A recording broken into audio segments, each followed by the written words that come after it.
Welcome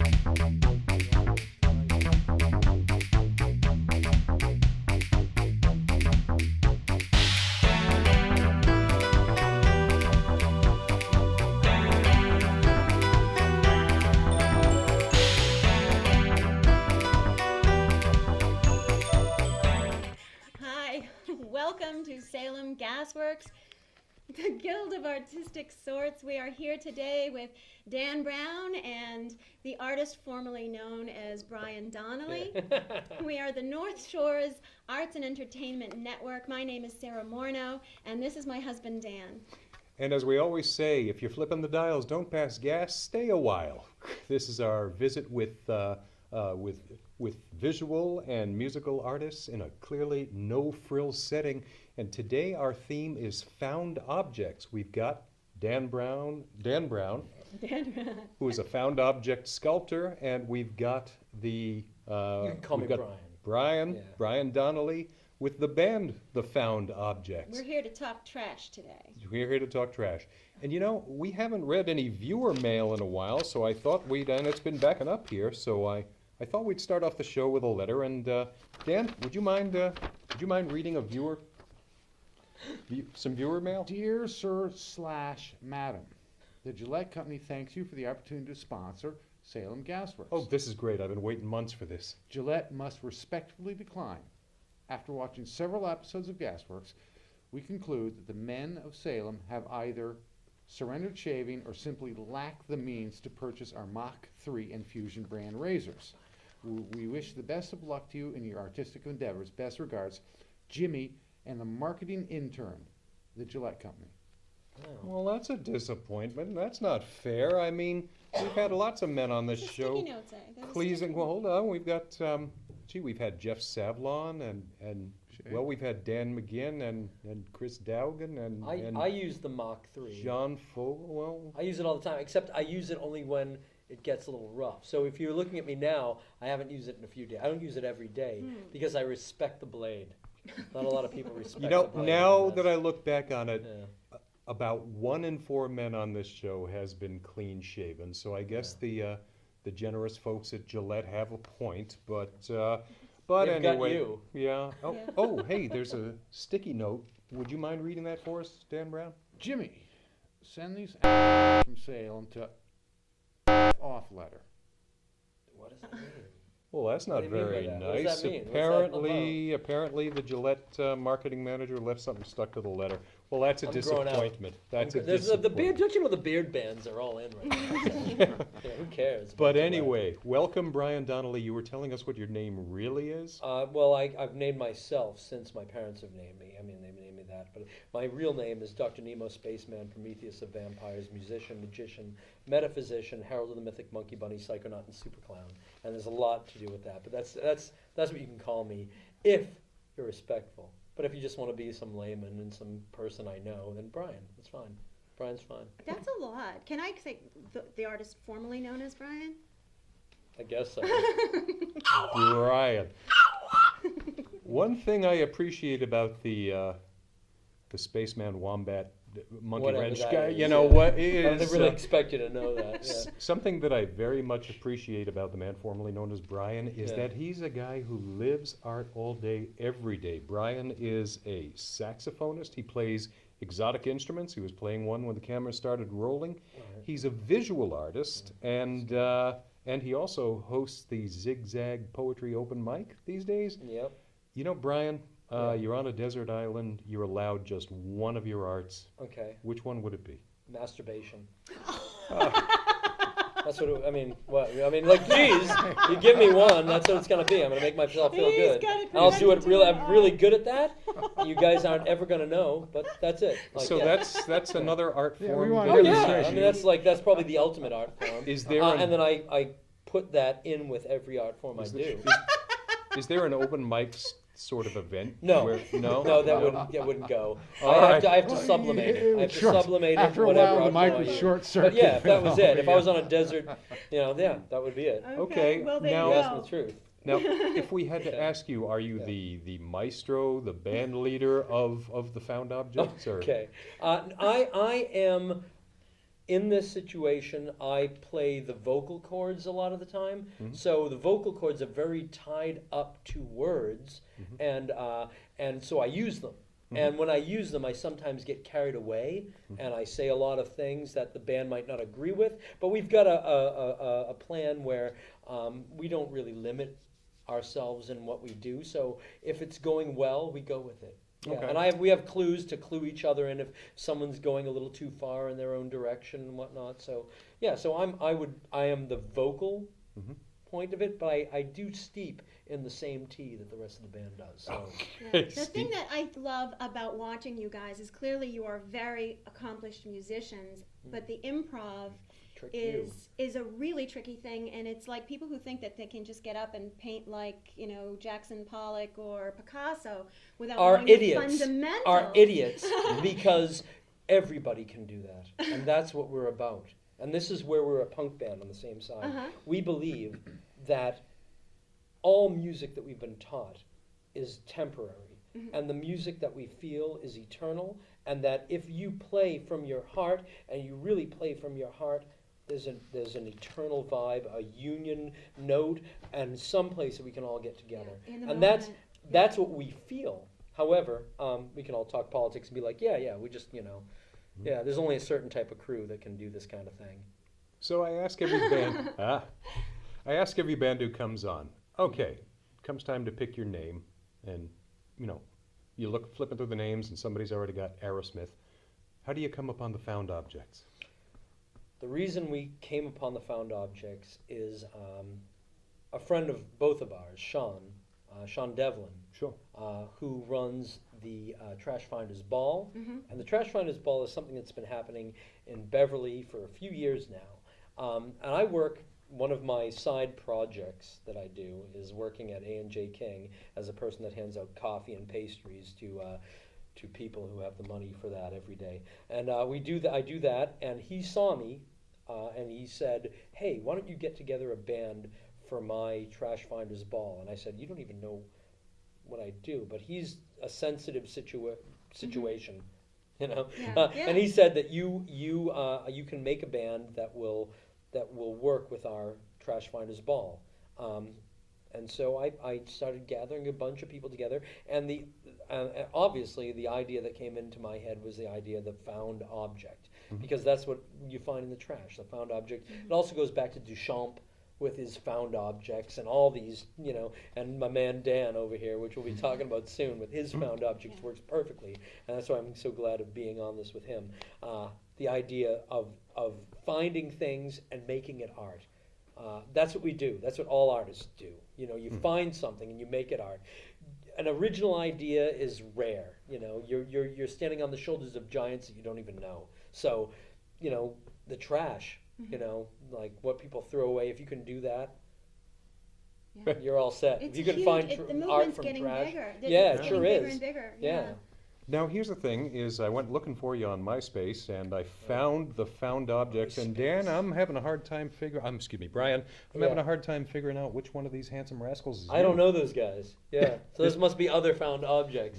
We'll get them in touch with us. I don't know. Yeah. Like, did you show them? Or is that Well, yeah, I'll gonna show splice a it. picture, But But they found you. They found your name. Oh, they turns out did? there is a Found your band, name. the Found Objects, Ah. in Bloomington, Indiana, and I don't know, and these guys, and they claim that they play experimental pop shoegaze, and That's whereas us. you Shoegazing? guys It's a- play bend your brain while you shake your moneymaker Yeah, music. same thing. Yeah, That's the yeah. same exact thing. Yeah. This doesn't So- tick you off a little? You don't want to get in a van, go out to Bloomington, and show these guys how the cow ate the cabbage? I'm not. You know what? That's the thing. I'm not about stopping them from what they're doing, but we're a cult. Sure. We're not You really. are a cult, We're not so yeah. much a band as we are a cult. The whole movement. So we'll allow them to join us if that's cool with them. If it's not, then we'll do whatever. Whatever. Okay. When Just keep doing your thing. the Spanish Inquisition happened. We know about that. We know what those kind of things do. So so if they're not going to join us, then we'll just have to So you're a cult. Keep Is doing there a what you do. bizarre initiation ritual? Or? It's not bizarre for people who know what we're doing. I mean, it's not really bizarre in the sense that if you have a problem with bodily functions and juices, You'll have no problem with our ritual. And if you have a problem with just being out there, naked as such, that's okay. You'll be fine in our thing. We think of ourselves as a band, a ritual, a cult as such that people can join in. We don't have fans. We have cultists. Mm-hmm. So We don't have- influences. What kind of influences have you drawn upon for this particular band? For this band, Yeah. definitely Salvador Dali, John Coltrane. Let's see, Frank Zappa. Let's see. Fish, the Dead? I mean, No, I not can at all. see- Not at all. Not at all. Okay. Fish the Dead. Only because I don't like hippies. Because hippies like to stay hippies. I like to be punk. I like to be funk. Okay. I like to be soul. Fishbone, Parliament Funkadelic, Led Zeppelin. Okay. Any band like that. However, it goes beyond that because Mm-hmm. we like Thai food.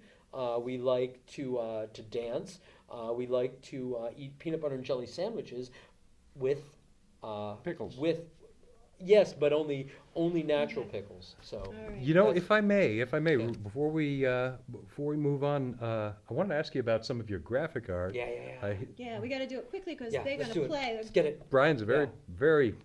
Brian's a great visual artist. I actually first Watch this. figured out that you were in when I saw your What's that? music hanging at the Salem Cinema.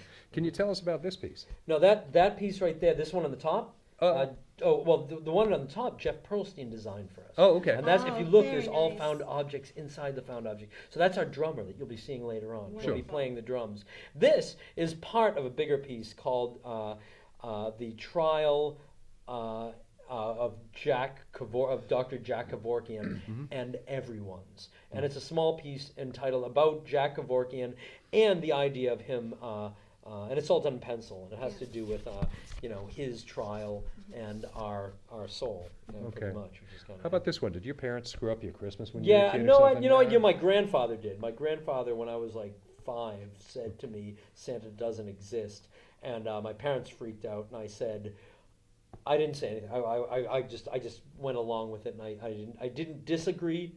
But I didn't agree with him, so I let the presents come in. However, when you lose Santa, you lose God. There's a lot of magic that's lost, and that's what our band is trying to do, bring magic Yeah. back. And we really believe in magic. In fact, you might not know about this, but our band was really founded because I interacted with a spirit being that has been on this land for a while, that interacted with the Indian, which, if you don't want to call them Indians, interacted with them way back in the 18, 17, 1600s. Before that, there was a moment where one of the native peoples who didn't like to come here, they didn't want to come to this area of land, they lived over in Beverly, swam across and interacted with a spirit thing that happened here and disappeared for a while.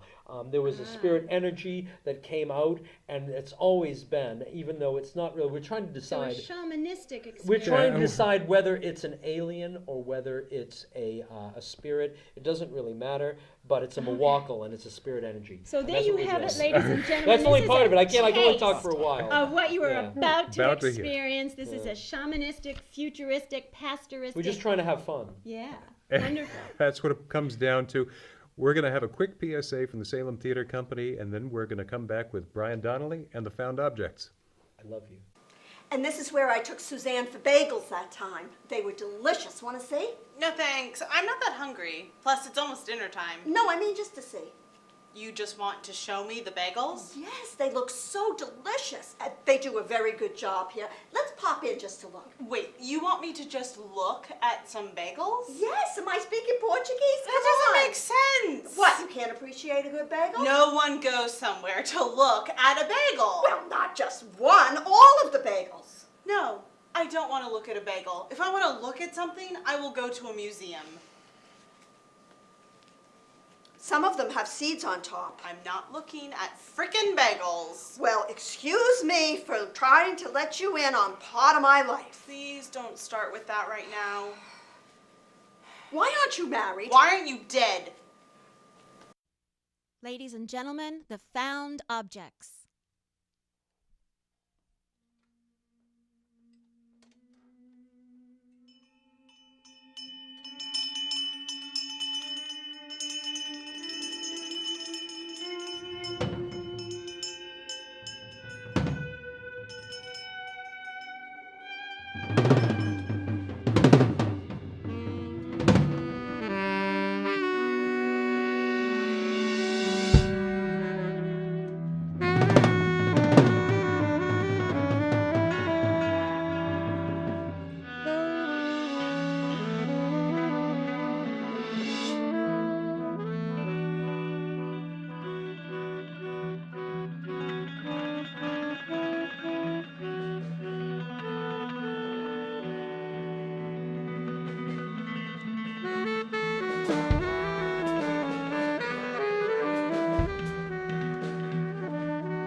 Thank you, GASworks. Estelle Rand on trombone, Jeff Pearlstein on drums, Glenn French on guitar. My name is Dr. Nemo Spaceman, Prometheus of Vampires, musician, magician, metaphysician, herald of the mythic monkey bunny, psychonaut, and superclown. We are the Found Objects. Check us out.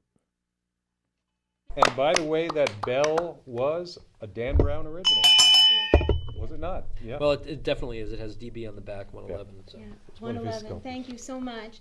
And I do want to point out that Dan Browne's wife, Arlene, who was also an artist in and of her own right, was the, I want to call her a grinder girl, who's the hoop Hula-hooper. artist that we hope to actually have some more shots of her in the future. But Arlene, thank you so much. Thank you. Thank you. So I have a little transition here for the both of you. I'm thinking about found objects. You take a look at something like this. A and broccoli just steamer. walk us through 15 seconds, 30 seconds. What are your first impulses when you come across, say, something like this? For me, I used to put my Star Wars figures in here, and it would be like a place where they could fly away in a spaceship. It's got the Very UFO much. thing That's what I going. used to do. I used to have them all in there, and it was the most perfect spaceship thing because I couldn't believe that this, just that technical, like, look at that lens. It's a very, Dave, what are you doing, Dave? Open the pod I hear- doors. Yeah, Dave. yeah, please. Oh, that's Yeah, creepy. Dave. Oh, now you're What are you freaking doing? me It's just out. the way that Yeah. happened. That was really awesome. Yeah. And the spaceship would fly away. And Yeah. plus, I love to see my broccoli. Yeah. Okay. Cool. So Dan? how about you, Dan? Is there any It- possibility in this? It's obviously a wonderful spaceship, Yeah. but Yeah. funny Funny we should mention. you should mention. I use them. Ears. Also, I've got a repeatable going. They're bug wings to me. Bug wings. Once I take them all apart, they become wings. I've got a thing going where I put them on a wine cork with typewriter, old-fashioned, original Keys. type, Yeah. real Yeah, typewriters keys. back before computers. Can So, you? So, wow. so to me, this is like 8 bugs, A and bug. I mean, can I have it? So, yeah, it's yours. Absolutely, it's Wonderful, yours. wonderful. I did want to point out, I'm not sure I said this. So this is our artist, visual artist here, Sculptor, Dan Browne. For those of you who are just tuning in. So, Dan, I want to walk through a couple of your fun projects that I've seen around town. The baby bird is something that I just. Baby bird with the Oh. mouth and the tongue is something that I can't look at without smiling, and I feel like that's always my reaction to your work.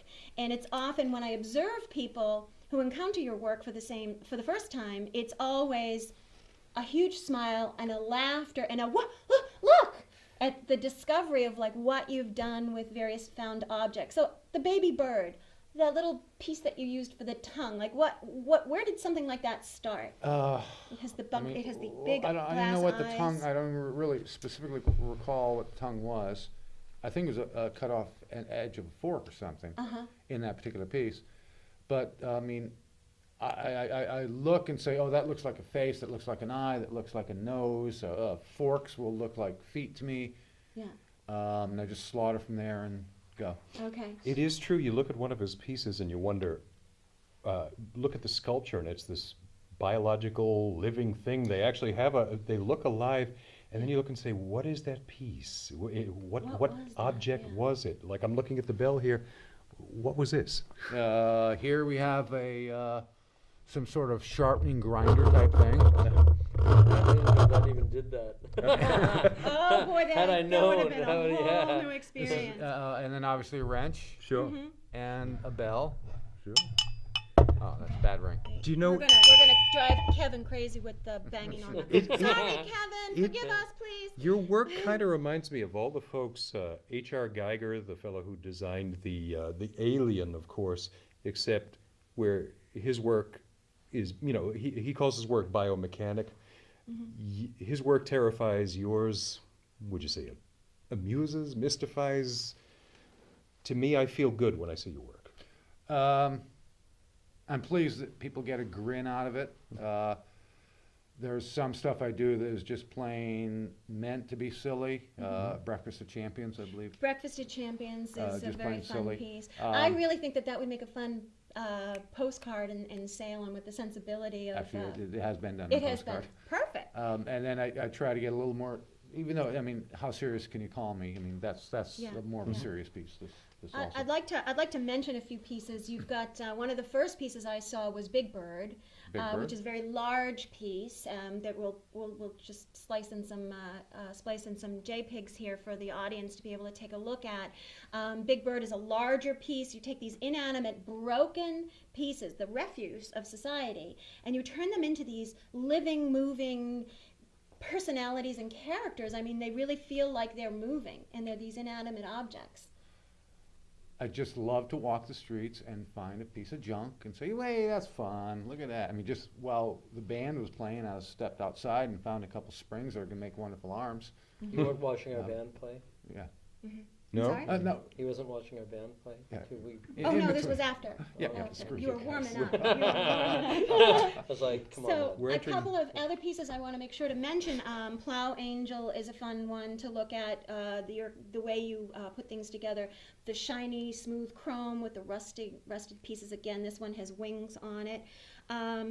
Coffee to Go, I think is hysterical. I just think it's really a lot of fun, and I wonder, I can see that piece in a commercial space. Do you have, I've seen your work on display in commercial environments. Salem Theater Company, a nonprofit, but all milk and honey.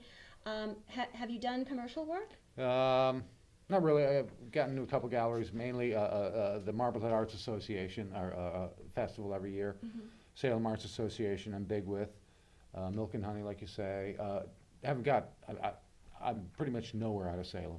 Nowhere out of Salem. See, now this is what I'm happy to have you guys here, and we recently talked about the master plan art in Salem, the master public art plan, and I really think it's very important for the folks that are involved in that, especially people who are outside of town, because again, you are very, very well known within the community. I would love to see a large scale Dann Browne. That's publicly funded in Salem. I would just love to see that. Maybe on Artist Row. Possibly. Yeah. Well, Artist Row rocks. I mean, Yeah. it's really where we are so much. Arlene Yeah. and I hang out there so much. Yeah, It's- that's why I would think it would be really appropriate. I know that there's been some discussion about doing an entranceway, Yeah, a I'd gateway love to for do the that. Artist Row. I'm like, that's an easy one, I think. And I'm sure they'll get some artists from New Mexico to do it too. No, Oh, I yeah, don't that's- go. No, I was no, gonna look. I was thinking of something to say like Okay. that. But But you maybe know that, what? Dan, I you think- got something like that. I think in the there. people involved in that it's the place to start right here. I Start agree. looking. I agree. Let's get back to Salem Arts Association. One of a fun piece, an installation that you did a few years ago called Chatter, which was the mannequins. Yes. And the telephones. Can you tell me a little bit about that piece? A friend of mine gave us, he owns a junkyard down in Connecticut, and he's been a source of material for years. And we went camping or visited his beach house, and suddenly there's 30, 40 mannequin parts. It was just a blast. It filled the car up bringing them home. And Chatter, someone said, Dan, do an installation. So Chatter became, I mean, again, you're talking, the mannequins are on stands. I have these old phone cords connecting them. And the one in the back had a reversible cassette tape, which means when it expired, it would simply rewind and redo itself. I had to buy it on eBay. I was like, where am I going to find one of these in these days and ages? Yeah. And we recorded television in the background just to have noise, Yeah. and hence titled it Chatter, with all the heads being the relatively old-fashioned Yeah. phone handles. It's funny because you sent me the JPEG yesterday, and I thought of that installation before you sent it to me. Oh. Because I was walking, that idea of constantly chattering on the phone. I saw this little girl who was carrying an instrument. She must have been in 2nd or 3rd grade. She was carrying her violin home from school. Now that used to be a time where kids would walk around and listen to the birds and look around and experience and stop and pick at things. She was on the cell phone, and I thought of that chatter piece, that installation piece. Well, now it's text. I bet that Yeah. second grader hated her instrument so bad. Yeah. It's like anytime you see a 2nd grader with a violin in their hand. Yeah, torture. It's like they're being whipped into submission to do Yeah. that thing. I mean, even the saxophone. It took me like in 2nd grade. It was like, I don't. This is bad. I don't. This isn't what I wanted. You Took know. you a while to Yeah, fall it in love takes. with it. Yeah, it took me Yeah. till college. Sure. Yeah. Interesting. Poor Um, violinist. I just want to bring up, and I know that you have had to share the space, and you have actually improved with her, is the piece that was very much a part of our experience on Artist Row, Electrolux. She is like a belly dancer with all the what did you make her out of? Outside of Artist Row. Oh, the creature that you She's made. beautiful. Oh, right. Yes, I and mean, the she, I've skirt interacted and- in that. Yeah. yes, you had her playing with you once. Yeah, Yeah. she was Yeah. a maybe a found object. She was a found Yeah. object. If that can, Tell that's us, like tell us well, quickly about that. The name and was some- Electrolux because it was a 1950s, 60s vintage Electrolux vacuum cleaner, which is why her name became Ms. Electra Lux. And the skirt was dog tags, which again came from my friend in the junkyard who sent me all the mannequin parts. But I took a rose bush coverer and then put chicken wire around it and hung 250, 300 dog tags individually as the skirt. How long did it take you? Oh, just the Just the pinching the skirt. dog He hasn't tags finished it alone yet. was hours Oh. and hours and Jeez. hours. I mean, Yeah, Miss Electrolux. She I was want to say sexy-licious. we are getting a signal to wrap things up, but we have been doing something fun here on set today. All the crew has been involved in doing a found poem. And before we cut to that, I'd like to end the show with that, but I want to make sure that people know where to reach you. Dan, can you tell us how to reach you? evilcats@msn.com. And you can also view my work at screwloosestudio.etsy.com. Etsy is a shared artist site. Great. Okay. And we will also be a resource for you if you'd like to connect with either Dan or Brian. Brian, how can we what's the best way to connect with you? There's a couple of ways. My email is drspaceman99@yahoo.com, which is DRSPACEMAN99 Okay. You can email directly, or you can friend us on Facebook with the Found Objects. We have our own site, and you can find me at the Gulu Gulu open mic every Wednesday. I'm there. I'm got the ball attached to my chain, attached to my leg there every Wednesday, and I work over at the A&J Kings. If you want to stop by, say hi. Be nice. Don't be a jerk. Just be nice when you meet me. Understand that you're meeting me publicly, and we're gonna be cool and be friends. Tip That's your all. servers. Yeah, Tip your just servers. be nice. Like shake my hand, say hey, how you doing? Don't be like hey, dude. Just be nice. I'm waiting. Yeah. I'm waiting. Yeah. So here's a poem we did. What did you call this? Because I used to do this with my 2nd graders. Exquisite corpse. Exquisite Exquisite Corpse Corpse. is the visual version Yes, of this. yes, It might also yes, be you're correct. the poetical, but this is the visual This version. is the visual version. I used to call it a This- found poem with my kids Right. when I was So a teacher. Whatever each you wanna line call it. was written by a cast or crew member individually without seeing the other lines, and you run it together and you see how it flows. So, Yeah, So- we're gonna see what happens. And We're gonna see I what run an open happens. mic over at In a Pig's Eye on every 2nd and 4th Tuesday. So, So we're you'll gonna see me have there. Brian This is what I also do. for some I poetry read stuff. other people's poems. so a lot of dramatic fun. Here you reading go. by Brian. All right, here it is. Here's the poem. This is the one. Anticipation floats like a dreaming eye. Stickball jazz. My dog has mind worms. Unidentified found objects. We're getting there. We're getting there. Shameless shenanigans. Don't rush me, baby. Just take it slow and smile. Having a gas. Next time we'll just read some Percy or Shelley. That's Anyway, Thank you, Brian. thank you, Dan. GASworks. Yeah, that's Some right. Thank It you, sure Brian. does. Thank you. See you next time. Awesome. All right. Thank you. Thank you. That was fun.